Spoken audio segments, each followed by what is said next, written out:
Okay, so today we'll start with the meat of the class, and we'll start with the receiver because ultimately the performance of a system is going to be determined by the receiver performance. So in particular, we're going to be looking today at a linear sampling receiver. So this is covered in section 3.1 of the SCLAR textbook, and you can see the other sections of this chapter that we'll be looking at in this section of the course. So we started with this drawing from the textbook, which gives you some feeling for all of the different parts in a communication system. And there are some that are hashed, which are given as being sort of optional, not absolutely required, but useful, but not always required. Because of this, we can just go down to what are the essential elements. And then the essential elements, I'll start with what is the transceiver side. So we transmit some waveform.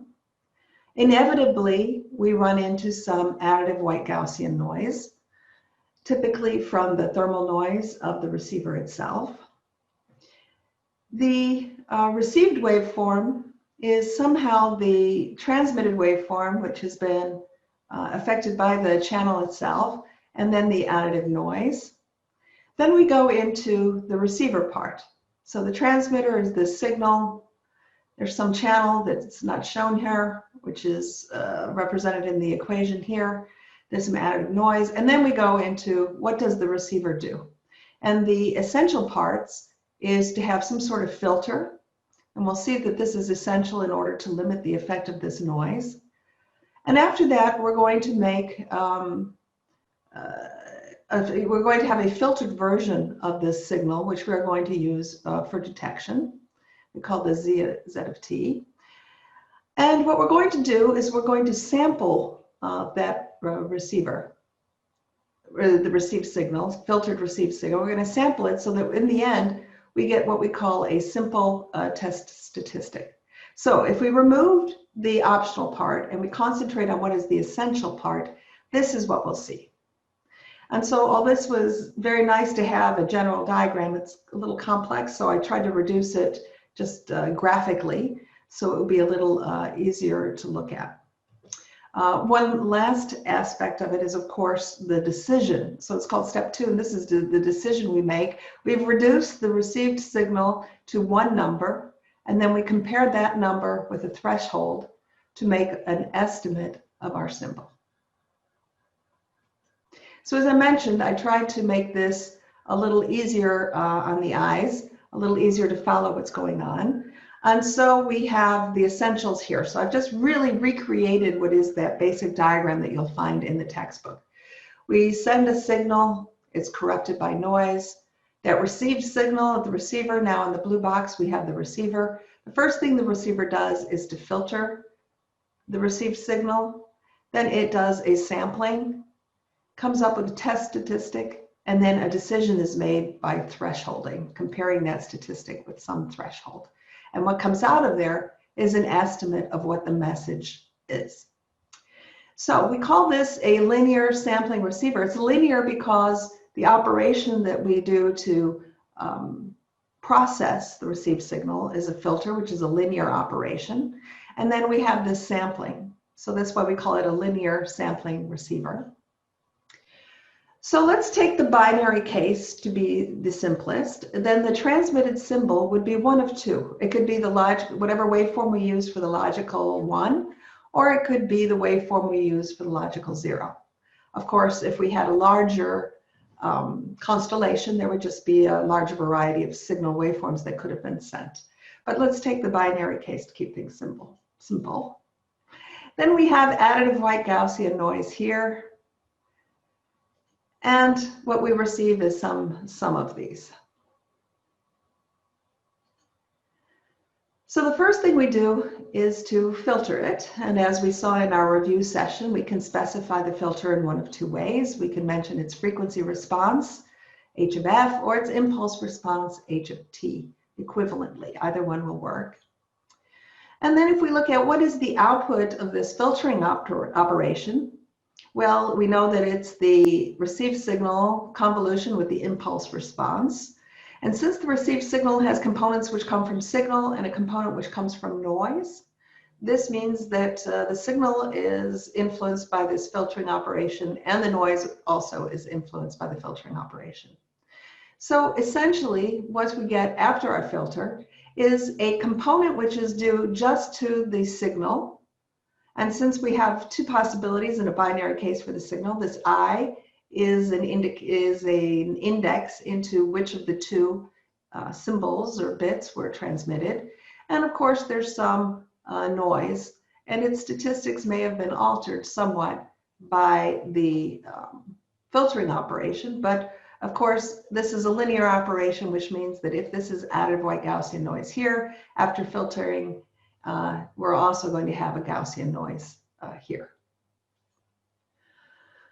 So once we have filtered the signal, the first thing we do is to sample it. And we sample it at the time intervals that are the length of the bits intervals that we're transmitting. So that means that we have Z of capital T is equal to the signal component sampled at time T and capital T, and the noise component sampled at capital T. Therefore, we have at the sampling, we call this Z of capital T our test statistic. So this is a common vocabulary for detection theory. And we use this test statistic to make a decision. And we call making the decision the detection process. We compare the test statistic with a threshold, which we use the Greek letter gamma. And the output of this decision is M hat, and M hat is our estimate of the data. So it's an estimate, if you will, of what this index I is. Was it a 0 or a 1? So if we look at the test statistic, there are two portions. There are the portion that comes from the signal. And as I mentioned, it could be a 0 that was transmitted or a 1 that was transmitted.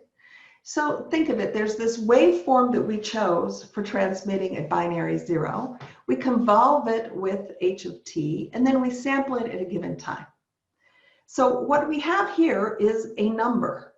Waveform convolved with impulse response. I get another function of time.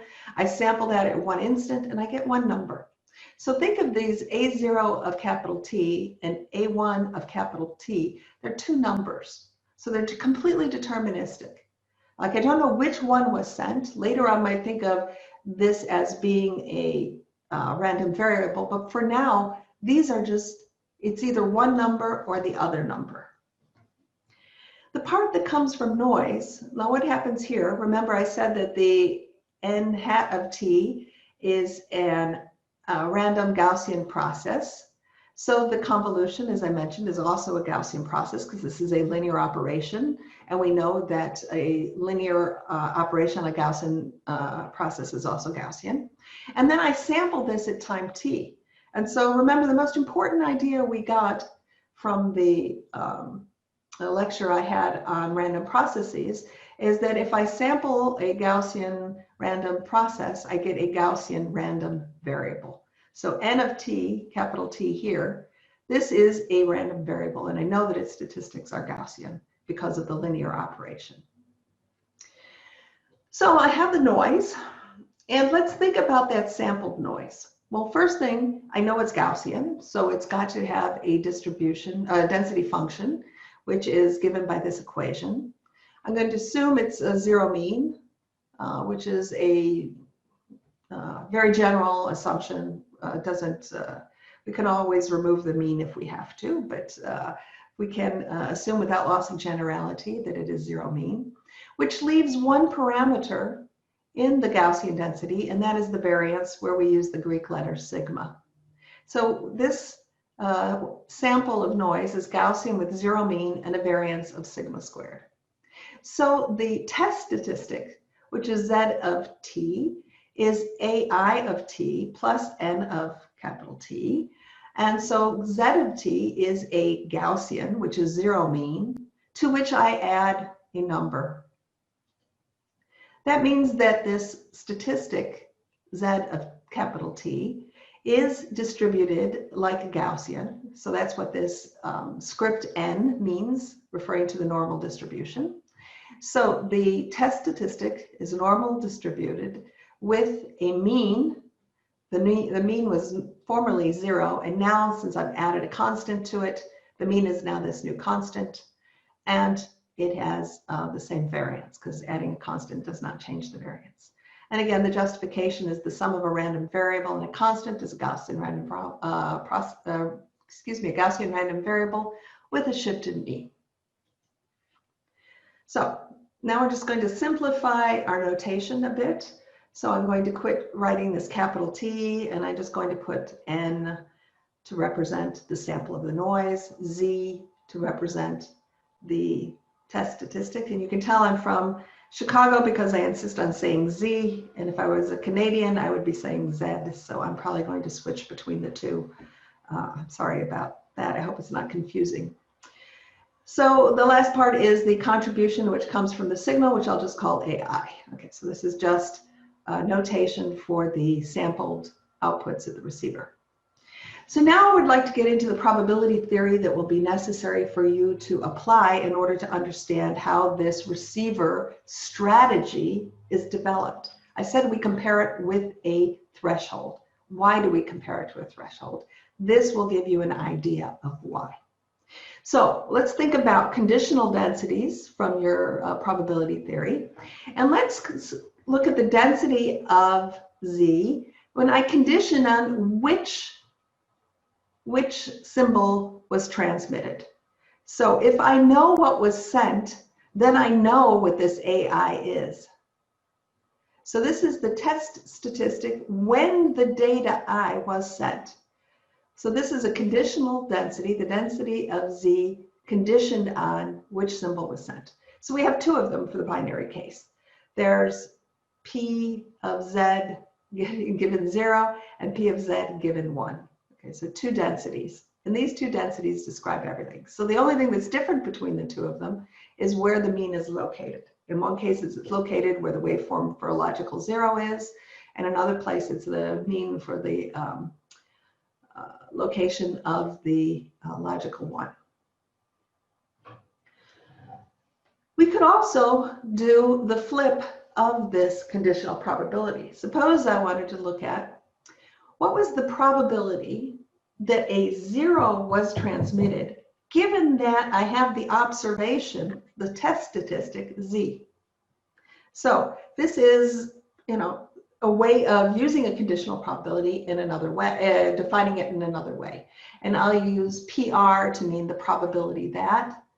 So what is the probability that I sent a 0 given that I have observed Z? And in a way, this is what we want to do with our receiver. My receiver sees, observes Z. And the job of my receiver is to take that observation, that's test statistic, and decide, well, finally, which one was sent. So I'd love to know what was the probability that a 0 was sent given that I observed this Z. What is the probability that a 1 was sent given that I observed this test statistic, Z? So let's look at what would the density of the observation or the test statistic Z be if a 0 was sent? Well, that's easy to spell out because we know that the density when 0 is sent is just the density when Z is equal to A0 plus N, which is the same as saying that the noise is just the difference between the observation and what was actually sent. And so it's very easy for me to write this density because I know what the density of the noise is. So every time I see an N, I replace it with Z minus A0. So this is the density of Z given that 0 was sent. And that's why I have A0 here, because it's sort of, I know, given that it really was true that A0 was sent, what would the density be? So here it is, Gaussian with mean of A0. I can write the same, I could use the same logic to say what the density of Z would be if indeed an A1 was sent. So same density, but different means. So in order to exploit this, to come up with, essentially, our question is, what would be a good logical procedure for my receiver to do, given that Z was observed? And we're going to use something called Bayes' law from probability theory in order to come up with a good strategy for our receiver to use. And if you recall Bayes' law, it says that the probability of an event B multiplied by the probability of the event A conditioned on event B is just equal to the probability of event B conditioned on A times the probability of event A. So this is Bayes' law, simple relationship. And what we're going to do is we're going to replace our, well, change the order a little. We're going to divide by probability of the event B here. And so our event A becomes the transmission of SI, and our event B becomes the observation of test statistic Z. So we can see that the probability that SI is sent given that we observe Z, well, that's just equal to the probability of Z given SI times the probability of SI itself divided by the probability of Z. And you're going to look at this and you're going to say to me, Leslie, you know, I don't think that we've advanced any. This doesn't look any simpler. But actually, we'll see there's a lot of structure to this equation. And what I'm trying to show you now is how to take the structure of this equation and use it to come up with that strategy that in the end is pretty simple. It was to compare the test statistic with a threshold. And that is where we're moving forward. So I showed you in the beginning the answer, what the form of the receiver looked like. And what I'm trying to show you now is how we end up at that form of the receiver. So Bayes' law uses what we call a priori information. And I'd like to define a priori information for you now. So the probability that SI is sent, that's the notation we have here, PSI, does not depend on the method of transmission or reception. You know, it's just, you know, am I going to send more zeros than I send ones? Are they going to have like equal probability? So this is just really a feature of the data. For instance, if I don't use any source coding and I use the English language and I look at the letters that are used in the English language, well, some letters happen very infrequently. And so in that symbol, there will be some letters which are used a lot. The vowels are used a lot, A, E, I, they're used all the time. And the letter Q is used very infrequently.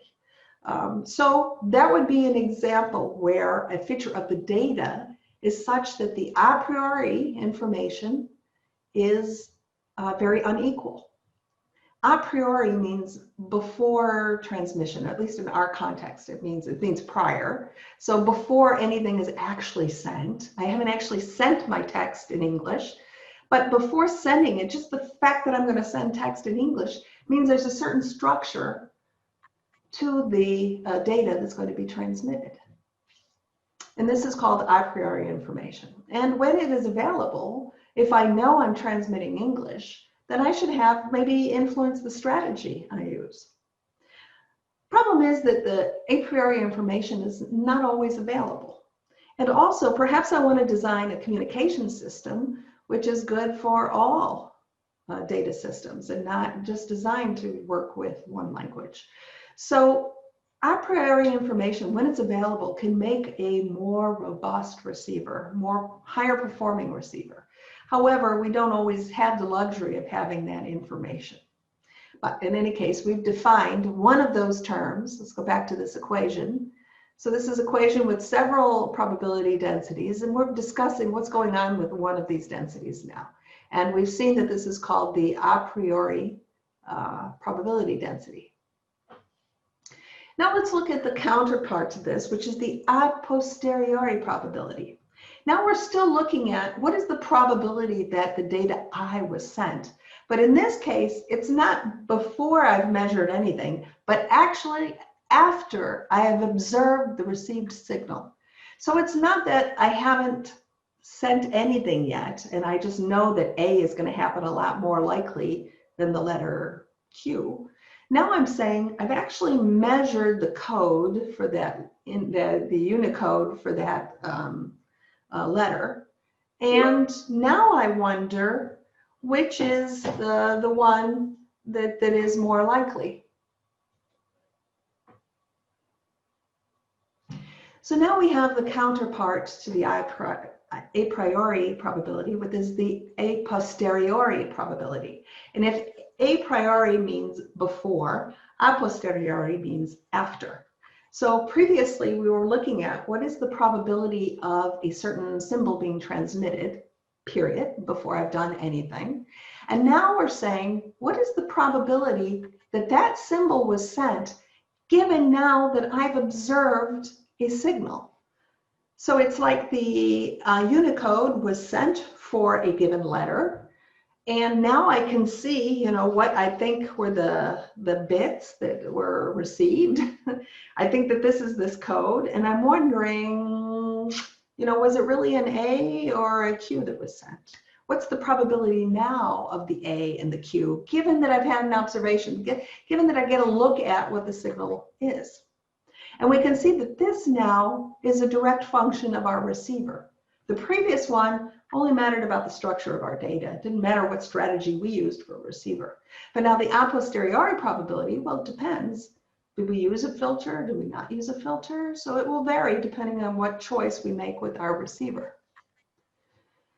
So now we can go back and look at this equation that we got from Bayes' law, and we can start giving it some vocabulary. So we found already that this is called the a priori probability. And we saw that this term is known as the a posteriori probability. And now I'd like to give a term to this other conditional density. And this conditional probability, we will call the likelihood. How likely is it that I will observe Z here, if in fact it was a 0 transmitted? And how likely is it that I'll get this observation Z if it was a 1 sent? So we call this the likelihood function. So if we look now at the probability of Z given 1 was transmitted, what I was talking about earlier was this likelihood probability. So although previously I looked at this likelihood probability, and in a way I look at this because it's simple. I know how to write down what that density is. All of these, I wonder what these densities are, but this one, it's quite easy for me to write down what it is, because once I put that condition on, well, then it's just the noise density with a shifted mean. So it's quite simple. So that's why we started there. But how is our strategy going to be developed? And our strategy is probably that we would like to pick something that is very probable given our observation. So you remember I said this is really what the receiver wants to work with. So if I wanted to give this a language which is a little more specific, I would say that I would like to maximize the a posteriori probability, and we call this a map rule. So I would like to come up with a receiver whose strategy is based on a map rule, a receiver that chooses the data, chooses which data an estimate or a guess or a decision on what data was sent, so that that decision maximizes the probability after an observation, or a map receiver. So another way mathematically to say is I will choose SI such that this probability, this a posteriori probability, is maximized.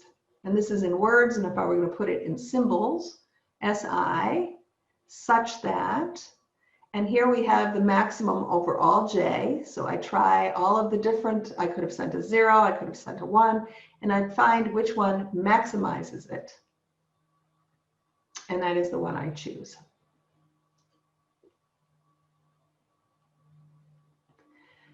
So let's take a look at this idea, this maximize this conditional probability density. If I want to maximize it, what am I maximizing? Well, first of all, I look here And if I want to take the maximum over all j, try all the j's, find out which one makes it bigger, the denominator here has absolutely no influence on that maximization because there's no index j. So when I do the maximization, this one is irrelevant. So really, I'm trying to maximize this numerator. So I'm just trying to maximize this product of the likelihood and the a priori. So what is the role of this a priori probability? This a priori probability is kind of like side information, has nothing to do with the communication system in and of itself. It has only to do with the data, but it's not always known. But essentially what I see from here, from this simple equation, is that it's acting as like a weight. If one of the symbols is more probable than the other, then it's going to be multiplying this likelihood by a weight. So it's giving a weighting to the likelihood. The likelihood is this term, and I'm multiplying by this. And the more a priori probability there is for a given letter, I'm going to bump up my likelihood for that symbol being sent. Now, the other possibility is to use a maximum likelihood receiver. So there are two strategies. One is I'm going to try to maximize the a posteriori, but I can see in order to maximize the a posteriori, I need to know the a priori, but it's not always known. So what if it's not known? Then what can I do? Well, the only thing left to me is I don't know what this is, so maybe I'll just maximize the likelihood. So the maximum likelihood receiver is the receiver that maximizes the likelihood, and its strategy is to choose the I such that the likelihood is maximized. So choose SI such that the maximum over the likelihood over all I's is that SI. So whatever J maximizes this, that's what I'm going to call the I, that's the one I'm going to choose. Now you can catch on that there is a situation where these two separate strategies are actually going to give me the same result. And that is the case when all of the symbols are equally likely. So I said I was going to consider the binary, but this is easy to consider the general case. So suppose I have m symbols, and if each of them are equally likely, then each symbol will have probability 1 over m. That means that when I'm giving a weight to the likelihood, I'm giving the same weight to everyone. So giving the same weight is like having no weighting. So the equal probability for a priori, the equal a priori probability case, means that the map and the maximum likelihood receivers are going to be identical. They're going to be indistinguishable because mathematically they're completely equivalent. So if we had the M-area equation, would be that I would, let me just define this notation. The maximum over J of this likelihood, probability of Z given Sj, well, whatever J actually achieves the maximum, this argument means take that J. Okay, so the argument of this maximization means the J that maximizes this. So this is equal to, remember, I'm just going to replace now this likelihood with the Gaussian density, which is over with a mean of a J. And if we're talking about the binary case, then the maximization comes down to comparing just two values, the one with A0 and the one with AI. And so the answer would be that I should choose that a logical 1 was transmitted if this part of the density is greater with AI, A1 is greater than the same density where I put in A0. Of course, you recall that there's a 1 over the square root of 2 pi sigma, but that's the same whether I have A0 or A1, so that term doesn't appear here because it doesn't change the maximization. So again, if I look at the binary case of this M-area equation for the maximum likelihood, then I get something that's very simple. I compare this exponential with that exponential. And they're both coming from the Gaussian density. The only difference is different means because of which symbol might have been transmitted. So let's look mathematically at what I can do to simplify this. So choose one if, and then we have this exponential comparison. So what I can do is take the logarithm of both sides of the inequality. And because the logarithm is a monotonic function, the sense of the inequality will not be changed by taking the logarithm, the natural logarithm. So now I have just the exponents themselves, which I compare. And I would like to eliminate the 2 sigma squared, which is the same on both of them in any case, so I can multiply by 2 sigma squared. But I'd also like to get rid of this minus sign. But when I multiply by the minus sign, of course, the sense of the inequality is going to change. So the equivalent test would be to take the square of z minus a1 and compare it with the square of z minus a0. And I will choose a1 if this difference is smaller than that difference, then of course squared. But I could now take the square root, the positive square root, and taking the square root is again, taking the positive square root is again a monotonic function, so it does not change the sense of the inequality.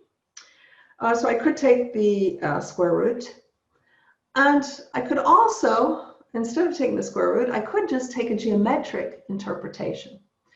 And suppose that I look at this as being some sort of norm, like the L2 norm of the distance between Z, the observation, and A1, the mean. And essentially what I'm saying is pick whichever one is closer. If Z is closer to A1, then Z minus A1 will be smaller than Z minus A0. And then I will choose the Z which is closest. I will choose A1. And of course, if the opposite is true, is Z is really closer to A0, then the inequality will be flipped. And instead of choosing 1, I will be choosing 0.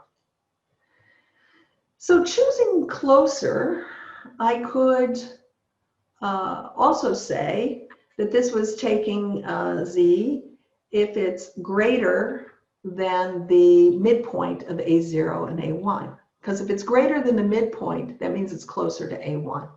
And of course, to make that, I've assumed that A1 is greater than A0, and it's completely arbitrary.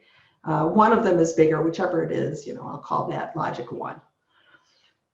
Okay, so I could have just taken the square root and come up with this equation, or I can take a geometric approach and say that, this is the same as saying which is closer.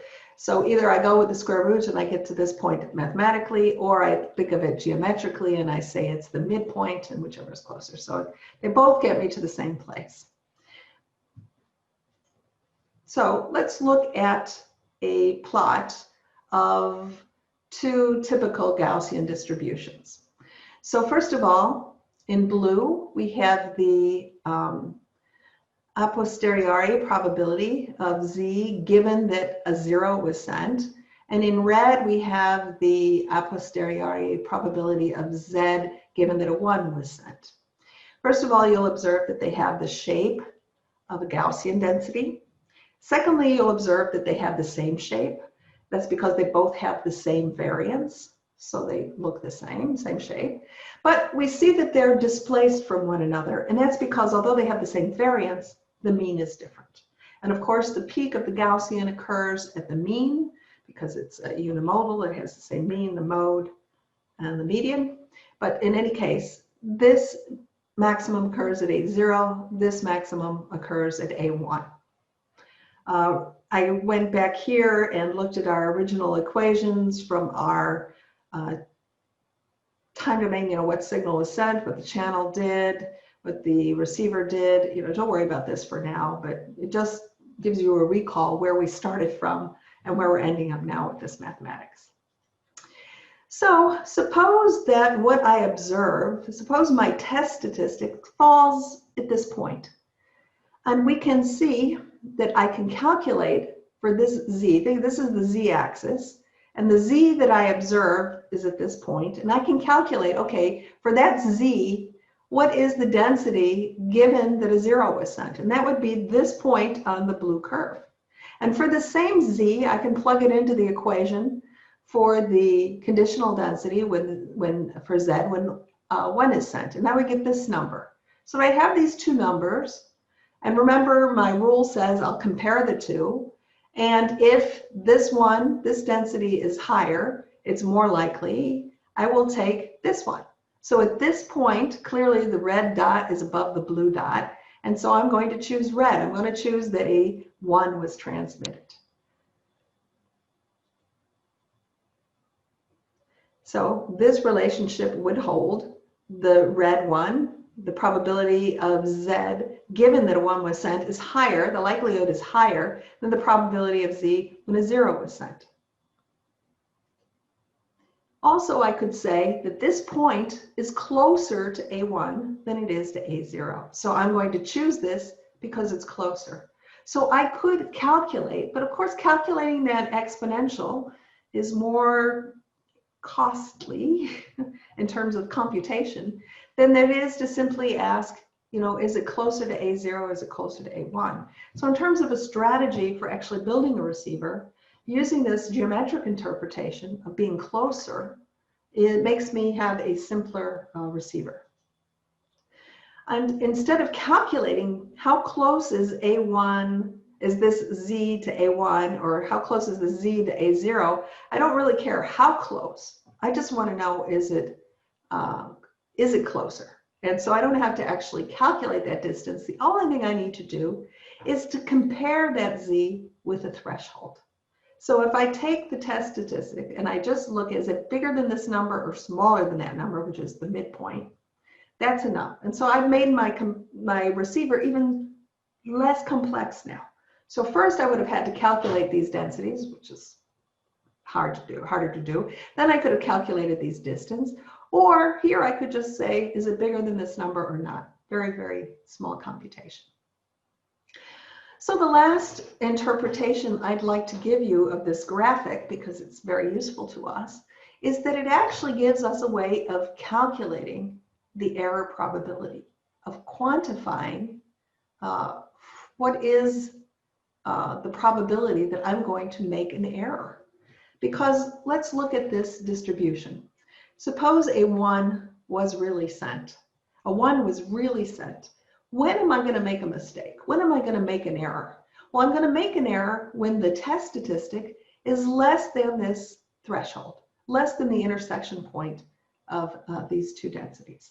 And when it's less than, that means it's fallen somewhere to the left of the threshold.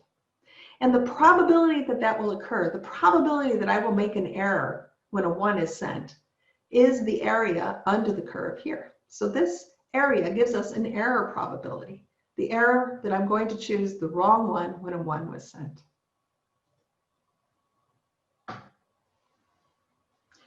So far we've looked at the maximum likelihood, and now we can take a look at the maximum a posteriori. So we have the general M-ary equation, which I've just repeated here.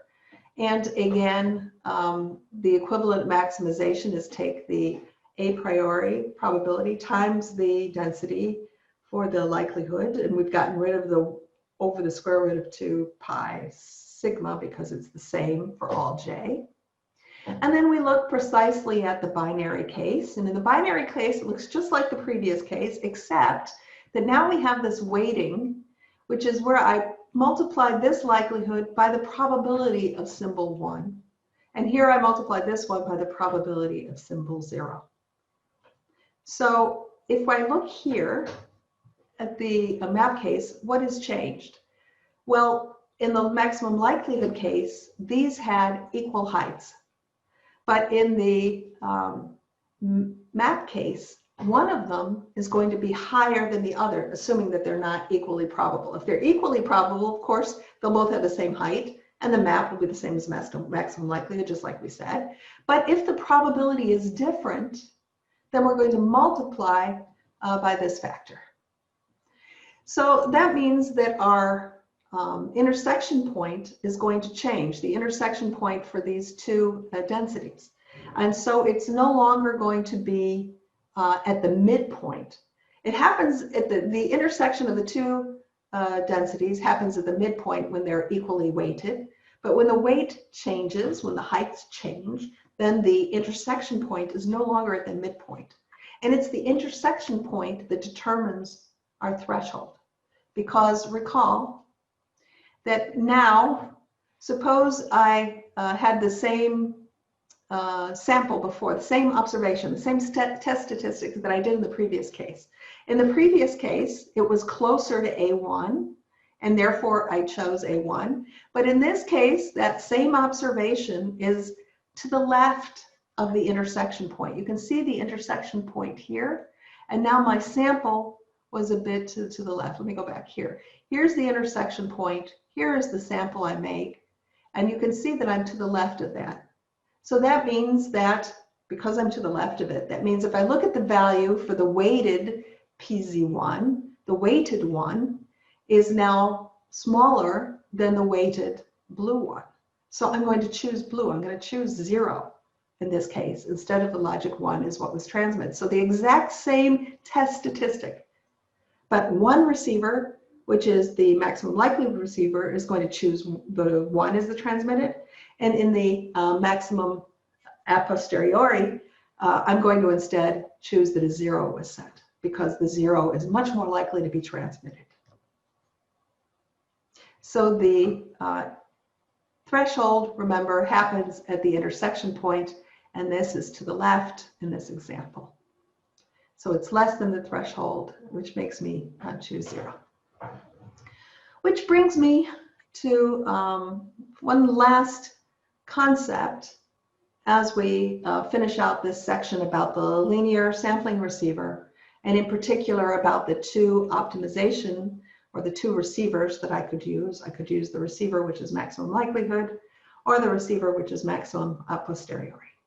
And this is a question that comes from the exam in 2013. And I give 3 symbols, and I give their means, if you will. There's a mean of symbol B, which happens at 0. There's some mean for symbol A, mean for symbol C. And we can see that symbol A is a little closer to B than symbol C. And I ask the question, suppose that all 3 symbols, A, B, and C, have the same probability. If they all have the same probability, what would the threshold be for your choice? And then I ask the question, suppose that A is much more probable than B or C, 3 times more probable than B or C. B and C have the same probability, but A is 3 times as probable as B or 3 times as probable as C. How would that change the threshold? So it's like I'm saying in the first case, find the maximum likelihood, because I'm asking you to find the maximum a posteriori, but for equiprobable, so it's the same as maximum likelihood. And now in the second part, I'm saying, what are the thresholds for the maximum a posteriori for a given precise probability? So let's think of the first question. Suppose they're equally probable. How am I going to pick the threshold? Well, I think what we've learned from the previous set is that I should always choose the closest, right? So let's think about where the closest is. If I have a sample that's way here to the right, the closest is surely going to be symbol A. Far to the left is clearly going to be symbol C. And it's in this region that I have to think about things. So suppose I fall somewhere between the means for symbol A and symbol B. Where am I going to put my threshold? Well, if they're equally probable, I want to pick A if I'm closer to A, B if I'm closer to B. So I'm going to put the threshold right at the midpoint here. And anything to the right, I'm going to choose symbol A. Now over here, anything to the left, am I going to choose B or am I going to choose C? So I need another threshold, and that threshold is going to come at the midpoint here. So I'm going to choose B if it's between these 2 different midpoints. And if it's to the left of the second midpoint, I'm going to choose C. So here, the answer for the equiprobable symbols are to have the thresholds at the midpoints. and they're unequal distances, but each one has a very clearly defined midpoint. So I think this part is quite straightforward. And then you have to do a little bit of math to come up with where the thresholds would be for the other times. And of course, it's going to be shifted. I didn't necessarily want to know for this discussion where, but it's going to be closer to A than to B. Okay, why is it going to be closer to A? Because I'm going to have that weighting, and that weighting is going to push me to pick A more often because I know from the beginning that it's more likely. So if it's a priori, it's just going to happen more often. So I'm weighting the likelihood of it. And that's going to move the threshold to be closer to A. So in summary, what we've seen in this part is that we have this idea of a sampling receiver. And in the sampling receiver, I've sort of told you that the setup is that it's a signal plus additive Gaussian noise. And I've just said that what I'm going to do is I'm going to filter it and sample it, and that's going to give me a test statistic. So I've sort of pushed that on you. We're going to use a linear sampling receiver. And then what we've developed in this is how do I put in that last section, which is the decision. And we've discussed what kind of strategy would be a good strategy for the decision. And we've come up in particular with two strategies, one which is to maximize the likelihood, and the other one which is to maximize the a posteriori probability. So both of these are valid. Usually we use the map if we have prior information about the a priori probabilities. Okay, thank you. So finally, the map and the ML receivers, we gave the definitions, we looked at the binary case, and I guess what I want to leave you with is thinking about what we're going to do next is, well, all of this was about the decision strategy, but we have some choices to make. We have this signal waveform, and we have this filter that we said we were going to use. And what we haven't done yet is choose, well, what signal waveform am I going to use for the 1 and for the 0? And what filter am I going to use? And so these will be the topics that we'll be addressing in later parts of the chapter. Again, thank you.